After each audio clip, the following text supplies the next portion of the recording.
आपकी ये मंदिर वाली जो जगह है वो कितने एकड़ में फैली हुई है? 22 एकड़ में, 22। जिसमें 322 छोटे छोटे मंदिर हैं भगवान के। ओहो, माने भगवान का पूरा शॉपिंग मॉल ही सजा के रखा है। साइलेंस। और इन सारे मंदिरों में भगवान की सेवा के लिए 142 पुजारी हैं, समझा? आपके मंदिर के बाहर भिखारी कितने बैठते हो पता है आपको? क्या?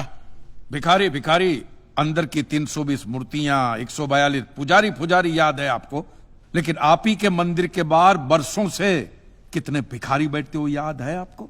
मिलॉर्ड, इनके मंदिर के बाहर जो भिखारी बैठते हो उसमें किसी को भी मंदिर के अंदर एंट्री नहीं है। अब धूप हो बारिश हो बाहर सड़ते रहने का, अंदर पैर नहीं रखने का। ना मत कहना, ये आप ही के मंदिर के पुजारी ने मुझे बताया था। उसने तो मुझे ये भी बताया था महाराज कि कांजी भाई, ये केस अगर आपको जीतना है ना भैया तो हर सोमवार को आइए। तो मैंने पूछा मिलॉर्ड कि मैं कहाँ हूं? तो कहते हैं शिव जी के मंदिर में आइए और 1 लोटा दूध चढ़ाइए, फिर देखिए। मैंने बोला ठीक है, ये भी करके देख लेते। तो मिलॉर्ड में पहुंच गया मंडे को दूध का लोटा लेकर। ये लंबी लाइन लगी हुई, सबके सब हाथ में लोटा पकड़ के खड़े हुए थे ऐसे। मैंने सोचा अंदर जरूर कोई दूध पीने वाला होगा, वरना ये सब के सब गधे थोड़ी है जो ऐसा लोटा पकड़ के लाइन में खड़े। मेरा नंबर है, मैं अंदर गया, अंदर कोई नहीं था दूध पीने वाला, कोई नहीं। बीच में वो काला पत्थर पड़ा हुआ था, उसे शिवलिंग कहते हैं मूर्ख। हाँ, शिवलिंग पड़ा हुआ था। और वो पत्थर मिलो, वो पत्थर दूध था। और वो पत्थर के बिल्कुल बगल में से छोटी सी पतली सी नाली में से वो सारा दूध बाहर की ओर जा रहा। मैंने बोला कि यस, बाहर तो कोई खड़ा होगा दूध पीने वाला। देखा बाहर भी कोई नहीं था। वो सारा दूध मिलो उस नाली से निकलकर बाहर गटर में जा, टोटल वेस्ट। और वो गटर को लग के एक भिखारी खड़ा हुआ था, बेचारा 4-5 दिन का भूखा होगा महाराज, भूख के मारे वो कांप रहा था। उसको शायद ये दूध ही पीना था, लेकिन गटर में से कैसे? तो उस भिखारी को मैंने मेरा दूध का लोटा दे दिया और दूध पीकर उसने मुझसे क्या कहा पता है?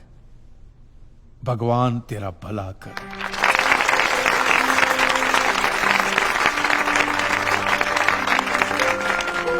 तो मंदिर में आने वाला एक एक इंसान वो पत्थर पे दूध डालने के बजाय किसी गरीब के पेट में डाले तो सबसे ज्यादा पुण्य मिलेगा, नहीं?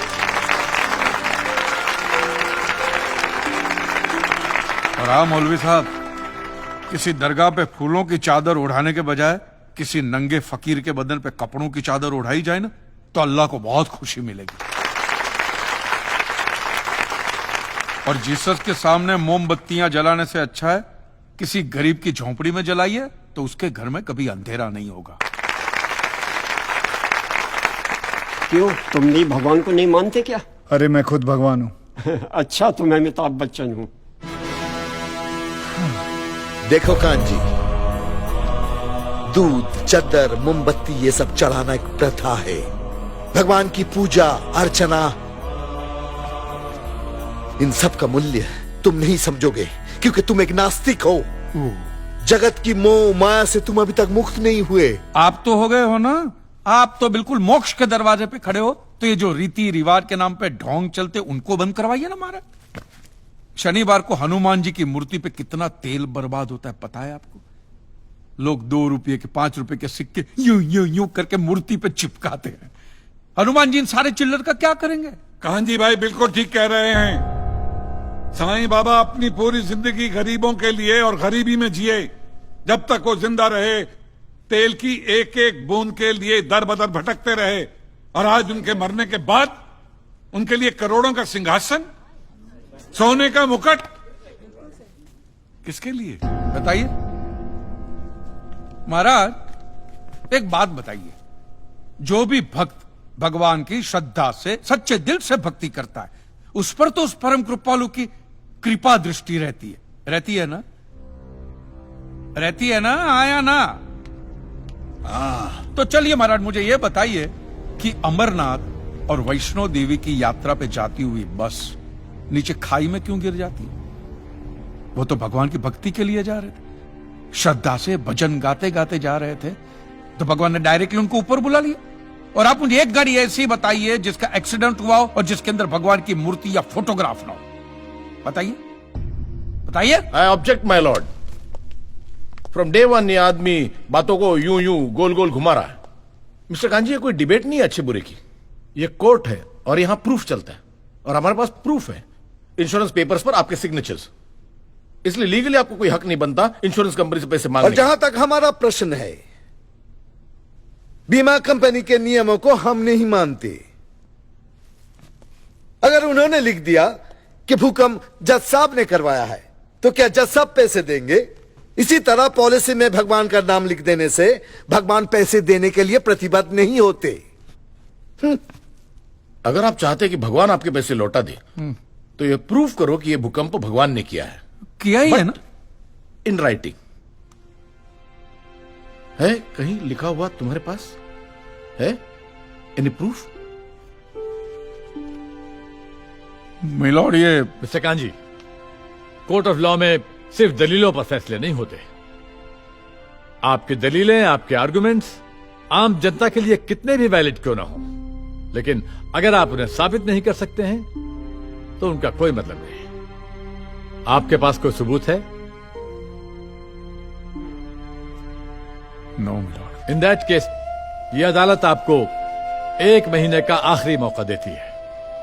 अगली डेट पर अगर आप सबूत नहीं पेश कर सके तो I am afraid you will have to rest your case and all others. Court is adjourned for the day. Relax. अगली बार इस कोर्ट में नजर आए ना तो मानहानि का ऐसा केस ठोकूंगा, पहने हुए कपड़े भी उतर जाएंगे। Relax.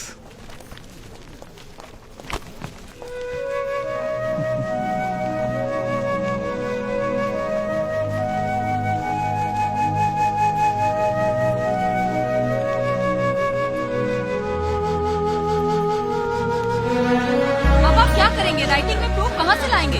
Because you are not alone, Mr. Kanji. It's a matter of crores of rupees. बहुत से लोगों की उम्मीद आपसे लगी हुई है। सर, राइटिंग में प्रूफ कहाँ से लाएंगे आप सर? कांजी भाई, बहुत से लोग आपके साथ जुड़े हुए हैं। कांजी भाई।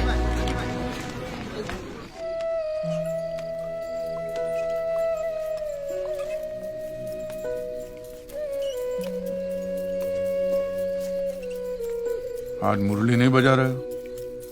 तुम्हें अच्छा नहीं लगता इसलिए चुपचाप बैठा हूँ। नहीं नहीं, अच्छा लगता है और तुम बजा भी लेते हो अच्छा। शुक्रिया। आज बहुत परेशान लग रहे हो। हाँ, ये अदालत वाले बोलते हैं कि प्रूफ लेकर आओ राइटिंग में, तो प्रूफ कहाँ से लाऊं? अरे इतना बड़ा कंसल्टेंट तुम्हारे सामने मुझसे पूछो। ये कोई हाउसिंग लोन का मामला नहीं है भाई। अदालत का मसला है, प्रॉब्लम ही प्रॉब्लम। एक काम करो, ये शराब मुझे दो। हाँ, तुम दूध पियो। मिक्स करूं? नहीं, मिक्स नहीं, सिर्फ दूध पियो और हल मैं तुम्हें बताता हूं। कांजी भाई, पता तुम्हें इस दुनिया की सारी उलझने, सारी परेशानियां, सारी टेंशन का हल कहां लिखा हुआ है? कहां? इस किताब के अंदर। श्रीमद् भगवत गीता। कभी पढ़ी है तुमने? अरे कौन पढ़ेगा यार, इतनी मोटी किताब है और एक भी फोटोग्राफ नहीं है। आदमी पढ़ेगा कैसे? इंटरेस्ट ही नहीं आवे। मैं रखता था दुकान में, मार्जिन भी कम है और ऊपर से दिमाग लग जाता है, परेशानी हो जाती है। निकाल के फेंक दिया। फेंक दी? हाँ, फेंक दिया। भगवत गीता को उठा के फेंक दिया। क्यों? कांजी भाई, ये गीता, कुरान, बाइबल में मनुष्य के हर सवाल का जवाब लिखा हुआ है। मैं जानता हूं कि तुम ये सब बातें नहीं मानते हो, लेकिन अपने स्वार्थ के लिए सिर्फ एक बार इस किताब को पढ़ो और देखो क्या रिजल्ट आता है। और अगर रिजल्ट ना आए अच्छा, तो इसे उठा के बाहर फेंक देना। कांजी भाई, एक बार पढ़िए और फिर देखिए।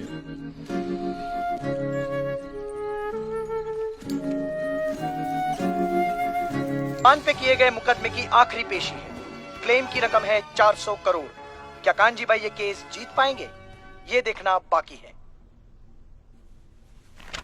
You may please proceed. Your honour, इससे पहले कि मिस्टर कांजी अपने तीखे और कटाक्ष भरे व्यूज बिना किसी रेफरेंस प्रदर्शित करें, मैं उनसे पूछना चाहता हूं कि उनके पास कोई प्रूफ है जिससे वो साबित कर सके कि उनकी दुकान भगवान ने गिराई है? मिलॉर्ड, अब जो सवाल मैं पूछने जा रहा हूं उसके लिए मुझे एक ज्ञानी पंडित की जरूरत है। तो आप मेरे जो भी कोई ज्ञानी पंडित है वो यहां पे आए, सिर्फ ज्ञानी आए, ज्ञानी। हाँ, आप बैठ जाइए।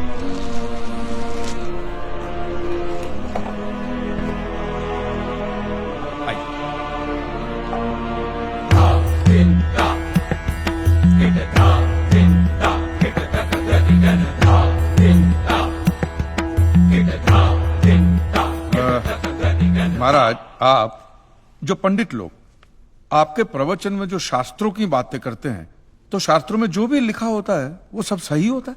100%। ऐसा कहां लिखा है? ये तो आप कह रहे हैं। गीता में लिखा है। अच्छा, क्या लिखा है गीता में? गीता के 4थे अध्याय का 40वां श्लोक। अज्ञस्य अश्रद्धानस्य संशयात्मा विनश्यति, नायम लोकस्ति न परा न सुखम संशयात्मना। मतलब क्या? इसका अर्थ है जो अज्ञानी श्रद्धा विहीन मनुष्य शास्त्र पर संदेह या शक करता है उसका विनाश निश्चित है। उसे भूलोक या परलोक कहीं भी शांति नहीं मिलती। समझा? ये बहुत इंटरेस्टिंग आइटम है। महाराज, आपको ये गीता में या शास्त्रों में कुछ भी समझ में आता है? कि जो भी लीलाधर महाराज बोल रहे उसमें बस ऐसे समझा समझा करके हाथ हिला रहे हैं। मिलोड, वो स्कूल में छोटे छोटे बच्चे होते, उनको प्रेयर कभी पूरी याद नहीं रहती, तो बेचारे आंख बंद करके ऐसे करके होंठ हिलाते, वो होंठ हिलाते, ये हाथ हिलाते। एक कांजी, तूने एक सिद्ध साधु का अपमान किया है तो तुझे नरक में भी जगह नहीं मिलेगी। कहां से मिलेगी महाराज? आप लोगों ने पहले से ही वहां कुल्ले टिका के रखे हैं।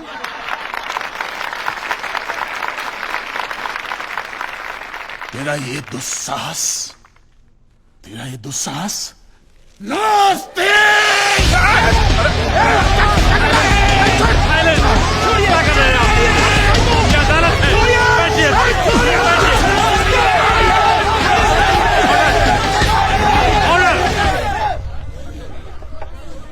बैठ जाइए।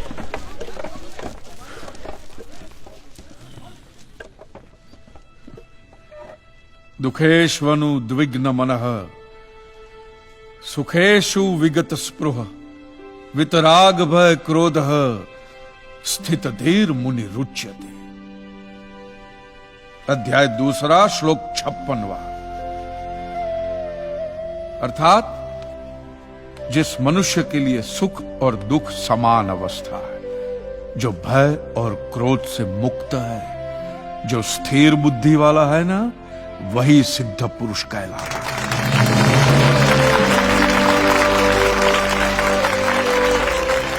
ये मुझे गीता सिखाएंगे? अरे ये क्या गीता सिखाएंगे मिलॉर्ड, इन लोगों की तो आईक्यू भी रूम टेम्परेचर से लो है। आपको 2 बात किया कही मैंने उकसाने के लिए, भड़काने के लिए, मुझे मारने चले हैं। ऐसी है आपकी सिद्धि सिद्धेश्वर? मिस्टर कांजी, उनकी सिद्धि क्या है यह कोर्ट का मुद्दा नहीं है। कोर्ट का मुद्दा यह है कि आपकी दुकान किसने गिराई। भगवान ने गिराई है। यह आप फैसला सुना रहे। फैसला सुनाना जज साहब का काम है, आपका नहीं। आपको तो सिर्फ प्रूफ करना है कि उस दिन जो भूकंप आया वो भगवान की वजह से आया था, जो प्रूफ करना इंपॉसिबल है। Relax relax relax, nothing is impossible. Swami ji, एक बात बताइए, भगवान ने ही ये भगवत गीता कही है? कही है। और भगवत गीता में जो भी कहा गया है वो सब सच है? 100%। Point to be noted milord. तो मुझे एक बात बताइए कि भगवान ने भगवत गीता के 9वें अध्याय के 8वें श्लोक में क्यों ऐसा कहा है कि पूरी सृष्टि का सर्जन मेरी इच्छा से हुआ, इसका विनाश भी मेरी इच्छा से होगा, ये पूरी सृष्टि मेरी इच्छा के अधीन है, इसके सर्जन और विनाश के लिए सिर्फ मैं और मैं ही जिम्मेदार हूं। और ये देखिए मिलॉर्ड, ये बाइबल में भी कहा गया है, Aiza chapter 54 verse 16। See, it is I who have created the smith who blows the fire of coals and produces a weapon fit for his purpose. I have also created the ravager to destroy. अब ये देखिए, ये कुरान शरीफ में भी है। सूरह जलजला 99 आयत 1 से 8 में भी लिखा है कि जब जमीन अपनी पूरी शिद्दत के साथ हिला डाली जाएगी और जमीन अपने अंदर के सारे बोझ को निकालकर बाहर डाल देगी और इंसान कहेगा कि ये उसको क्या हो रहा है, उस दिन वो अपने ऊपर बीते हालात बयां करेगी, क्योंकि तेरे रब ने उसे ऐसा करने का आदेश दिया होगा। रब ने।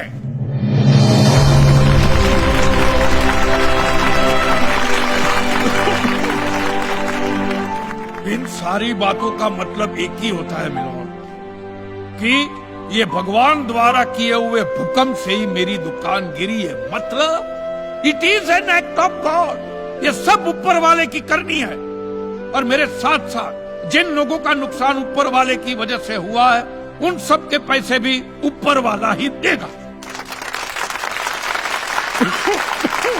नहीं तो उनके collection agent. Your honour, mister Kanchi Leeladhar Swami को बातों में फंसा रहे। सर देसाई जी, क्या कर रहे हैं आप? अरे बोलने दो, उसे बोलने दो। अगर ये प्रूव हो जाता है कि भगवान है तो हम लोग पैसा देने से बच जाएंगे। अच्छा, पूरा दोष अब आप हम पर थोपना चाहते हैं। अपनी स्कीम से बचने के लिए आप भगवान का नाम नहीं ले सकते, क्योंकि भगवान पर सिर्फ हमारा कॉपीराइट है। कॉपीराइट? अरे 2 मंदिर क्या बनवा दिए? भगवान आपके बाप का मालूम है। खबरदार, हमारा संप्रदाय तुमको छोड़ेगा नहीं। क्या कर रहे हो? साइलेंस। रिलैक्स। आज तक तो मिलोड सिर्फ इतना ही सुनने में आया था कि भगवान की आरती होती है, आराधना होती है, यज्ञ वगैरह होता है। आज तो ये भी सुनने को मिल रहा है कि भगवान के कॉपीराइट भी होते हैं। भगवान के कॉपीराइट ऊपर वाले की ब्रांड बना दी गई इन्होंने। आज मुझे विश्वास हो गया है कि भगवान नहीं है, बिल्कुल नहीं है, हो ही नहीं सकता। क्योंकि अगर वो होते तो उसने आप जैसे पाखंडियों को तो कब का उठा लिया होता। मुझे जो करना था वो मैंने साबित कर दिया है मिलोन। अब इसका पूरा फैसला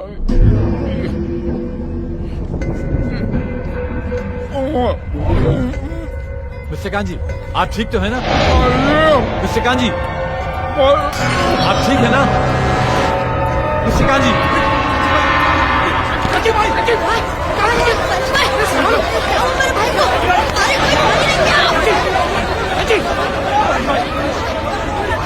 एम्बुलेंस बुलाओ, प्लीज कॉल द एम्बुलेंस।